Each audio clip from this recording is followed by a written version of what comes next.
정 원장님은 평소 피부 관리 어떻게 하세요?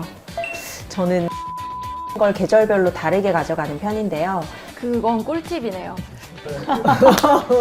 저는 보습 루틴에 더 신경을 쓰고 있어요. 마지막 단계에서 으로 덮어주는 식으로. 그럼 결국 가을, 겨울 피부의 핵심은? 라고 할 수 있을까요? 이번 주부터 바로 월동 준비 루틴을 좀 시작해 보시는 게 어떨까요? 피부건강 설계 생기한의원 안산점 정혜진 원장입니다. 마포공덕점 이윤정 원장입니다. 이 원장님, 요즘 가을이 너무 짧아졌죠? 아침, 저녁에는 겨울 같고 낮에는 또 건조하게 덥고요. 이런 기온차 때문에 피부가 적응을 빠르게 못하는데요. 특히 요즘 같은 환절기에는 피부 장벽이 무너지기 딱 좋은 조건이에요. 찬바람, 히터바람, 실내 공기 같은 것들이 또 수분을 빼앗거든요. 가을, 겨울 되면 유독 피부 질환이 심해지는 분들이 많습니다. 특히 4가지 질환이 대표적인데요. 먼저 아토피 피부염. 이미 피부가 약해져 있는데 공기가 건조해지고 또 히터바람이 계속 닿으면서 피부 속 수분을 지켜주기가 어렵고, 니트나 올 같은 옷감이 피부에 닿으면 가려움이 더 심해지는 케이스도 있어요. 맞아요. 그래서 이 시기에는 아토피가 있는 분들이 밤마다 잠을 설친다고 말씀하시는 경우가 많아요. 그쵸. 두 번째는 건선. 온도가 낮아지면 혈액순환이 떨어지고 또 그 영향으로 각질층이 두꺼워지면서 염증이 재발하시는 케이스가 많은 것 같아요. 피부가 갈라지고 하얗게 일어나 보이기도 하고 이제 통증까지 생기셔서 찾아오시더라고요.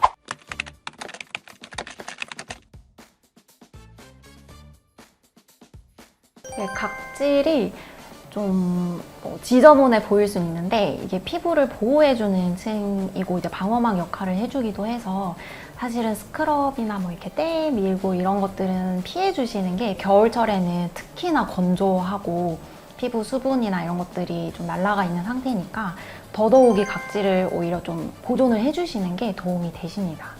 지루 피부염도 정말 많이 찾아오세요. 밤낮의 온도차가 크고 피지 분비가 불균형해지면서 얼굴이나 두피에 붉은 횡조가 생기죠. 또 특히 두피에 비듬이 심해지면서 일상생활이 힘들다고 하시는 분들이 좀 부쩍 늘어나시는 것 같아요. 맞아요. 그리고 습진도 있죠. 손을 자주 씻고 건조한 난방 공기 속에서 일하시는 분들은 손이 금세 갈라지고 보습제를 발라도 제대로 흡수를 못하거나 따가워서 바르기 힘들다는 분들도 많고요.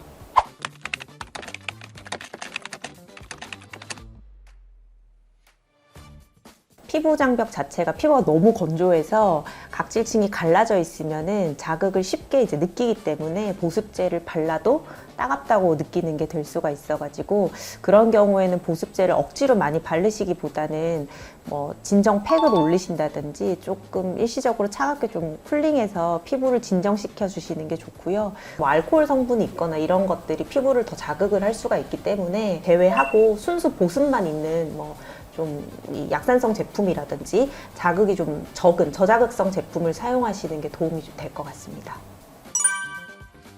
가을, 겨울은 피부가 스스로 수분을 지키지 못하는 계절이라는 거예요. 이 시기에는 건조함 자체가 트러블의 출발점이 되기도 합니다. 네, 그렇죠. 혈액순환 저하 그리고 피부 장벽 약화가 포인트입니다. 추워지면 몸이 움츠러들고 실내 활동이 많아지면서 순환이 떨어집니다. 그러면 피부로 가는 영양 공급이 줄어들 수 있죠. 게다가 건조한 공기 때문에 피부 표면 수분 증발이 빨라지고 또 장벽이 약해지면 미세 자극에도 염증이 쉽게 올라오니까, 즉 순환이 멈추고 장벽이 깨지면 피부는 외부 온도나 바람에도 반응을 과하게 보여요. 그래서 홍조, 각질, 가려움이 심하게 발생하는 케이스가 많다고 볼 수 있죠. 정 원장님은 평소 피부 관리 어떻게 하세요? 저는 이제 세안하는 걸 계절별로 다르게 가져가는 편인데요. 가을, 겨울에는 세안 횟수를 조금 줄이고 또 너무 뜨거운 물을 피해서 미온수로 가볍게 세안하고 있어요. 원장님께서는 어떻게 하세요? 저는 보습 루틴에 더 신경을 쓰고 있어요. 워터 베이스 보습제를 다양하게 쌓아주고 또 마지막 단계에서 오일 제품으로 덮어주는 식으로 피부 속 수분이 빠져나가지 않게 막아주는 게 도움이 되는 것 같아요. 그리고 저는 실내 환경을 조정하는 것도 정말 중요하다고 생각하거든요. 그래서 가습기를 켜서 실내 습도는 40에서 60% 정도로 유지를 해주고요. 또 히터 바람은 직접 맞지 않게 해주시는 게 좋은 것 같아요. 그래서 저는 차량 히터도 가급적 발 쪽으로만 되게끔 설정을 하거든요. 그건 꿀팁이네요. 저는 또 주변에 순환 관리를 추천을 해드리는데 이제 스트레칭이나 족욕으로 혈류를 활성화시키면 피부 회복에 도움이 좀 됩니다. 그리고 비타민 D나 유산균 보충도 중요한 것 같아요. 겨울엔 햇빛이 줄어들면서 면역이나 피부 재생 속도도 함께 떨어지잖아요.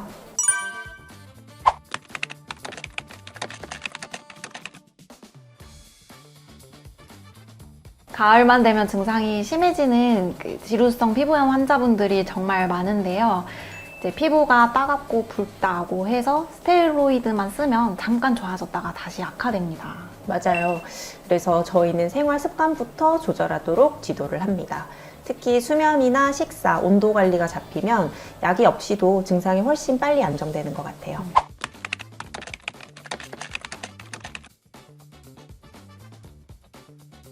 손습진이 너무 심해서 손을 드러내기가 꺼려지는 분들 같은 이제 심한 케이스에서는 손을 씻는 습관을 줄이고 피부 증상 치료와 함께 유산균 복용이라던가 뭐 보습 루틴 바꿔주는 것도 많이 도움이 되실 것 같아요.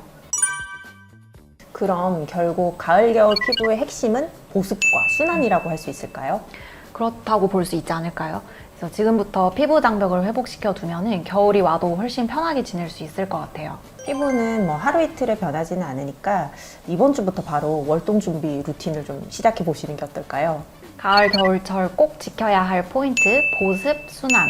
이 두 가지만 지켜도 피부는 훨씬 안정된다는 거를 꼭 기억해 주시고요. 오늘 영상 보시고 궁금하신 점은 댓글로 남겨주세요. 여러분의 피부 건강 저희가 함께 설계해 드릴게요. 오늘도 피부 건강 설계 생기한의원 정혜진 이윤정 원장이었습니다. 다음 영상에서 만나요. 안녕.